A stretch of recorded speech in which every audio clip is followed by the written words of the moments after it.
السلام عليكم ورحمة الله وبركاته. موجز أخبار فريق الرجاء الرياضي التي جاءت كالتالي: منح مدرب نادي الرجاء الرياضي لكرة القدم الفرصة لأحد أبرز المواهب الصاعدة من فئته السنية من أجل تجريبه خلال الفترة الإعدادية الحالية. ويتعلق الأمر بالمهاجم الشاب يحيى إيجيز البالغ من العمر 16 سنة، والذي تم تصعيده للتدرب مع الفريق الأول من أجل الاستفادة من خبرة وتجربة الكبار. وعاد المهاجم يحيى إيجيز مؤخرا من تجربة مع منتخب الفتيان في مونديال قطر لأقل من 17 سنة، كما بصم على مسار استثنائي منذ انضمامه للرجاء.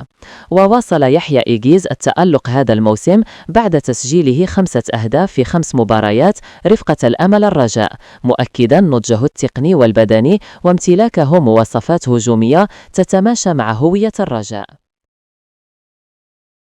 تناقلت العديد من المنابر الإعلامية خبر دخول نادي الرجاء الرياضي في مفاوضات مع المهاجم السابق لفريق حسنية أكادير الكونغولي كاتي كاتلوندي لضمه خلال فترة الانتقالات الشتوية المقبلة.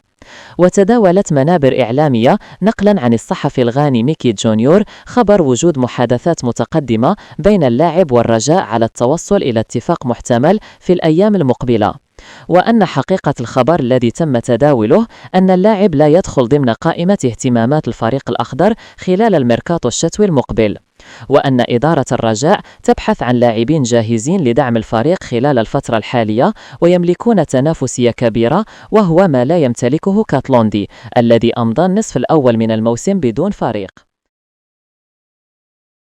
دخل مستقبل الظهير الأيسر يوسف بالعمري منعطفا حاسما داخل أسوار الرجاء الرياضي بعد أن قرر رئيس النادي جواد زيات منح اللاعب مهلة أخيرة من أجل تحديد موقفه بشكل نهائي، إما التجديد بشروط الفريق الأخضر أو القبول بعرض الأهلي المصري الذي تبلغ قيمته الإجمالية ما يقارب 6 مليارات سنتيم. وبحسب مصادر مطلعة فإن جواد زيات شدد خلال اجتماعه الأخير مع اللاعب على ضرورة الحسم سريعا، خصوصا مع اقتراب عقده من الانتهاء ورغبة النادي في تجنب سيناريو رحيله مجانا.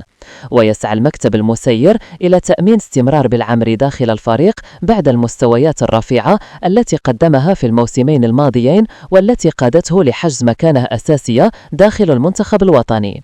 وفي انتظار القرار النهائي يبقى مستقبل يوسف بالعمري واحدا من أكثر الملفات سخونة داخل البيت الأخضر، بين رغبة الرجاء في الحفاظ على الظهير الأيسر وضغط الأهلي لإتمام الصفقة وطموح اللاعب في ضمان أفضل عرض لمساره الاحترافي.